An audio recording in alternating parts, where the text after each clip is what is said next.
The forest was silent except for the hum of diesel engines. Through the morning fog of September 1944, American tanks rolled into position along the Luxembourg border, massive steel beasts that announced their presence with every turn of their treads.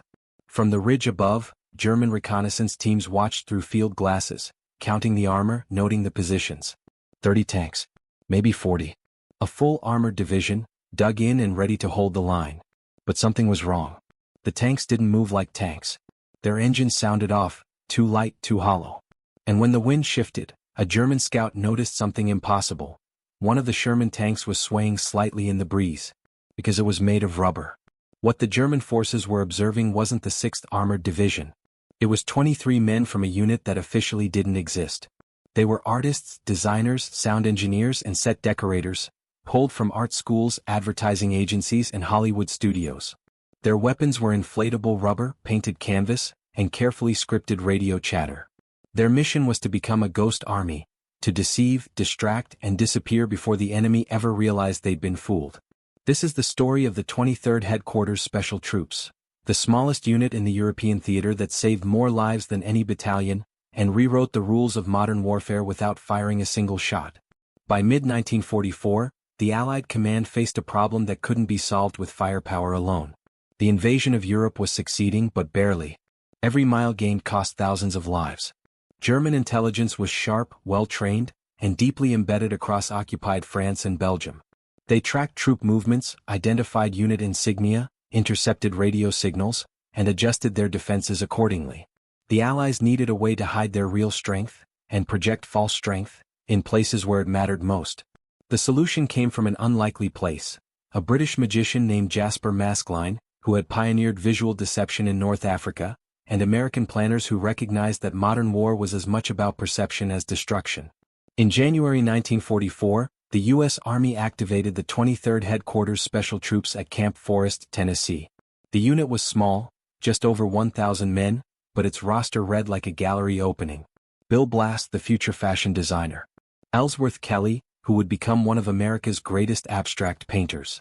Art Kane, a photographer who would define the visual language of jazz. These weren't soldiers who happened to draw. They were artists who'd been handed rifles and asked to wage war with imagination. Their toolkit was equally unconventional. They carried inflatable tanks made of rubberized canvas, designed by engineers at the Goodyear Tire Company. A Sherman tank weighed 30 tons. The inflatable version weighed 65 pounds and could be set up by 4 men in 15 minutes. From 200 yards away, or from the air, they were indistinguishable from the real thing.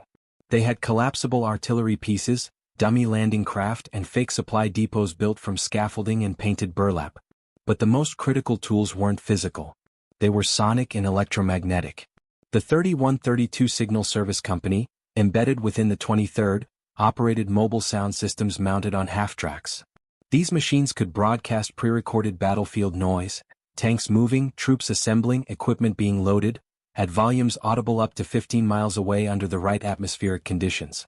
The recordings were made at real U.S. bases, capturing the precise acoustic signature of armored columns, bridge-building units and amphibious landings. And then there was the radio deception. Specialist operators transmitted fake communications between phantom units, using authentic call signs, frequencies, and encryption patterns. They mimicked the speech rhythms of real commanders, the cadence of routine supply requests, the mistakes of tired radio operators. German signal intelligence units intercepted these transmissions and dutifully reported them up the chain. Entire divisions appeared on enemy maps that existed only in the ether. The Ghost Army's first deployment was in Normandy, weeks after D-Day. Their job was to simulate a buildup near the coastal town of St. Lo, drawing German attention away from the actual offensive at Brest. They erected a phantom tank park, broadcast the sounds of mechanized infantry, and sent dummy radio traffic suggesting an imminent attack. German forces repositioned 2 reserve battalions to meet the threat. The real assault came 60 miles away. By the time the enemy realized the deception, the Allies had broken through. It worked. But the mission had revealed a problem. Deception at this scale required absolute precision. A single mistake, a rubber tank facing the wrong direction, a sound recording played at the wrong time, a radio operator breaking character, could expose the entire operation. The penalty for failure wasn't just tactical. It was existential. If the enemy discovered the Ghost Army's position, they wouldn't capture them. They'd annihilate them. Because the 23rd had almost no real combat power. Their rifles were for self-defense. Their vehicles were unarmored. If the illusion failed, they had no fallback. Deception operations followed a pattern, refined over months of trial and error in the hedgerows and river valleys of France. First came intelligence. The 23rd never chose their own targets. They were directed by corps and division commanders who needed a specific enemy response. Pull forces away from a real offensive, create uncertainty about Allied intentions, or freeze enemy reserves in place. The Ghost Army's planners, led by Colonel Harry Reeder and his operations officer, Major Ralph Ingersoll, would receive the objective and work backward. What would a real buildup look like? How many vehicles?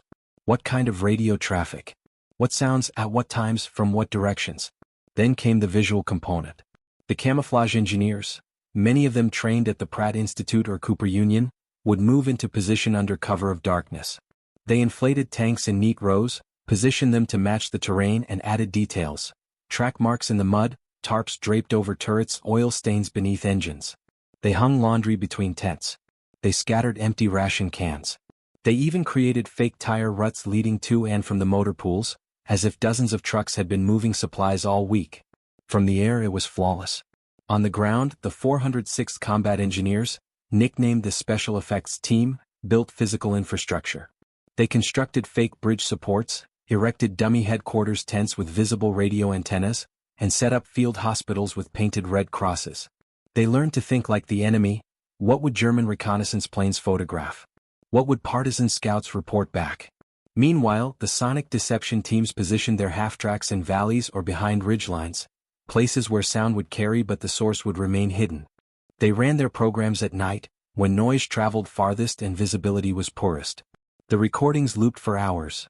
The growl of tank engines idling, the clank of treads on steel bridges, the shouts of officers directing convoys.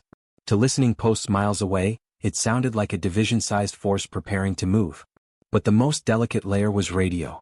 The signal troops operated in shifts, maintaining a fictional communication network 24 hours a day. They didn't just send messages, they created personas. Colonel Harris had a curt, impatient style. Captain Morrison was methodical and overly formal. The radio operators studied transcripts of real officers, learning their verbal tics, their joke patterns, their ways of expressing frustration or urgency. They also made intentional mistakes. Real radio operators get tired. They forget protocol. They use informal shorthand. So the Ghost Army did too. A call sign slightly garbled. A request for supplies that mentioned the wrong unit designation, quickly corrected. These imperfections made the deception believable. German intelligence units intercepted the signals, cross-referenced them with aerial reconnaissance photos, and confirmed what they thought they knew. American forces were massing for an offensive. The Ghost Army's second major operation came in September 1944, along the Moselle River near Metz. The objective was to cover the withdrawal of the real 90th Infantry Division, which was being pulled back for resupply and rest. For 3 days, the 23rd had to impersonate an entire division, 15,000 men and hundreds of vehicles, while the actual soldiers slipped away. They inflated a tank battalion.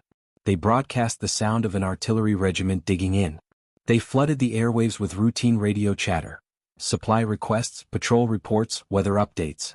They sent a handful of jeeps racing up and down the roads at night, headlights on, creating the appearance of constant movement. And they walked into nearby villages wearing the 90th Division's shoulder patches. This was perhaps the most dangerous layer of the deception, special effects by living soldiers. Small teams from the 23rd would enter local towns in full view of civilians, many of whom were informants or sympathetic to German forces. They'd visit bars, buy cigarettes, complain loudly about their division's movements. They'd ask for directions, mention their unit by name, and make sure they were seen and remembered. The civilians reported back. German intelligence added it to their files. On the enemy's maps, the 90th Division was still holding the line. In reality, it was already 30 miles away. The operation succeeded. The withdrawal happened without German interference. When the real 90th Division returned a week later, rested and resupplied, they punched through German defenses that had been expecting them to be exhausted. The Ghost Army packed up its rubber tanks and disappeared into the night. But deception is a fragile weapon. It depends entirely on the enemy's willingness to believe what they see. And by the winter of 1944, German commanders were starting to doubt. Reports were coming in from multiple fronts. Allied units appearing and vanishing, radio signals that didn't match observed troop densities, tanks that looked slightly wrong in photographs. Some intelligence officers began to suspect the Allies were running organized deception operations. Others dismissed the idea. Surely the Americans wouldn't waste resources on theatrical tricks when they had overwhelming material superiority.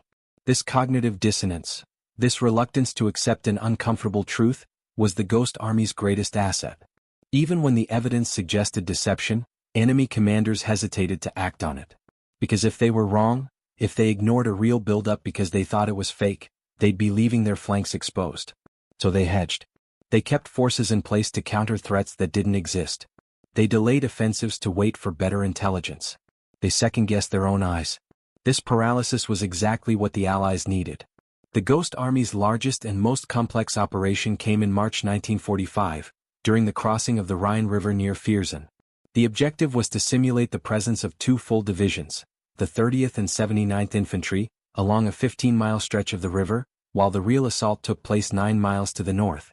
The deception had to be perfect.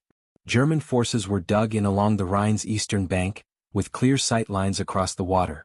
Any mistake would be immediately visible. The 23rd deployed over 400 pieces of dummy equipment: inflatable tanks, fake artillery batteries, dummy supply dumps, and simulated pontoon bridges under construction. The sonic units ran continuous programs. The sound of engineers surveying bridge sites, the clatter of construction equipment, the rumble of tanks being positioned for the assault. Radio traffic intensified. Fictional engineer battalions requested bridging materials. Phantom artillery units coordinated fire support plans. Dummy medical companies reported casualty projections and requested ambulances. And every night, the Ghost Army soldiers walked the deception. They drove jeeps with headlights on. They built campfires. They played music on loudspeakers. They made themselves as visible and loud as possible, daring the enemy to watch. German observers did watch. They reported a massive buildup. Artillery zeroed in on the dummy positions. Reconnaissance patrols crept close to the fake encampments. But they didn't realize the truth. On the night of March 23rd, the real Allied forces crossed the Rhine 9 miles north at Wesel. By the time German reserves moved to respond, the bridgehead was secure. Thousands of troops poured across the river into the heart of Germany. The Ghost Army had held the enemy's attention for 72 hours. In that time, the real assault force suffered only light casualties during the crossing, far fewer than expected. Estimates later suggested that the deception saved between 10 and 30,000 Allied lives. But the Ghost Army itself came terrifyingly close to being discovered. On the second night of the operation, a German reconnaissance patrol stumbled onto one of the dummy tank positions. They approached cautiously, expecting resistance. When they got close enough to see the inflatable turrets and painted canvas, they opened fire. The bullets punched through the rubber with soft pops. One of the tanks began to deflate, sagging sideways like a dying animal. A squad from the 23 RD Security Detachment engaged the patrol with small arms fire, driving them back. But the damage was done. The Germans now knew, at least in this one sector, that the buildup was fake. The question was, would they believe it was fake everywhere? 4 hours, the Ghost Army's command team waited, listening to intercepted German radio traffic, trying to determine if the deception had collapsed. If enemy forces shifted north toward the Real crossing, the mission, and thousands of lives, would be lost. But the German response was confusion, not certainty. The reconnaissance report was treated as an isolated anomaly. Some intelligence officers suggested the Allies were mixing real and fake equipment to confuse aerial reconnaissance. Others thought the rubber tanks were decoys protecting real units hidden nearby. They didn't realize the entire buildup was an illusion. The operation continued. The deception held. And when the Ghost Army finally withdrew, they left behind a field of collapsing rubber, painted wood, and silent loudspeakers, the remnants of an army that never existed. The Ghost Army conducted 21 major operations between June 1944 and March 1945. They impersonated at least 10 different divisions, simulated dozens of combat units, and manipulated German intelligence across 4 countries. Their casualty rate was extraordinarily low, fewer than 10 men lost in the entire campaign. But their contribution to the Allied victory was immeasurable. Because the Ghost Army didn't just deceive the enemy. They changed the fundamental calculus of warfare. They proved that information, what the enemy believes, is as powerful as ammunition. That uncertainty can be weaponized. that the battlefield exists as much in the mind as on the ground. This wasn't magic. It was psychology applied with surgical precision. Every deception operation exploited a basic principle of human cognition. We see what we expect to see. German intelligence officers expected the Allies to mass forces before an offensive, so when they saw tanks and heard radio chatter, they assumed it was real. Confirmation bias did the rest. Each piece of evidence, visual, acoustic, electromagnetic, reinforced their existing beliefs. The Ghost Army also understood the limits of their enemy's perception. Aerial reconnaissance couldn't distinguish rubber from steel at altitude. Radio intercepts couldn't verify whether a voice belonged to a real colonel or a corporal trained to sound like one. Human scouts could be fooled by painted canvas if the lighting and distance were right. And critically, the Ghost Army knew that deception doesn't have to be perfect. It just has to be good enough to create doubt, to make the enemy hesitate, to force them to divide their attention and dilute their strength. In the months after the war, intelligence assessments revealed the full impact. German forces had repeatedly shifted reserves, delayed counterattacks, and diverted reconnaissance assets based on false information. In at least 6 instances, entire battalions were held in reserve to counter Allied buildups that never materialized. Those delays gave real Allied units the time and space they needed to advance. But perhaps the Ghost Army's greatest achievement was this: they demonstrated that war could be won through subtlety as well as violence. That the most powerful weapon on the battlefield might not be a weapon at all, but a lie told well enough to become truth in the enemy's mind. When the war in Europe ended in May 1945, the Ghost Army was quietly disbanded. Their operations remained classified for more than 40 years. The soldiers returned to civilian life and, bound by secrecy, rarely spoke about what they'd done. Bill Blass designed clothing. Ellsworth Kelly painted. Art Kane photographed album covers. The techniques they pioneered, however, lived on. Modern military deception, known as Mildeck in U.S. doctrine, draws directly from the Ghost Army's playbook. Electronic warfare units broadcast false signals to confuse enemy radar. Cyber operations create phantom infrastructure to misdirect hackers. Psychological operations blend truth and fiction to shape perceptions on the battlefield and beyond. The Ghost Army proved that deception isn't a sideshow. It's a core component of strategic success. But their story also carries a darker lesson. Because deception depends on trust, specifically the enemy's trust in their own intelligence. Once that trust is broken, once the possibility of illusion is recognized, deception becomes exponentially harder. The Germans began to suspect Allied tricks by late 1944, but by then the cognitive framework was set. They couldn't unsee the patterns. They couldn't stop reacting to threats, real or imagined. In modern warfare, that same dynamic plays out in cyberspace, where distinguishing real threats from false flags is nearly impossible.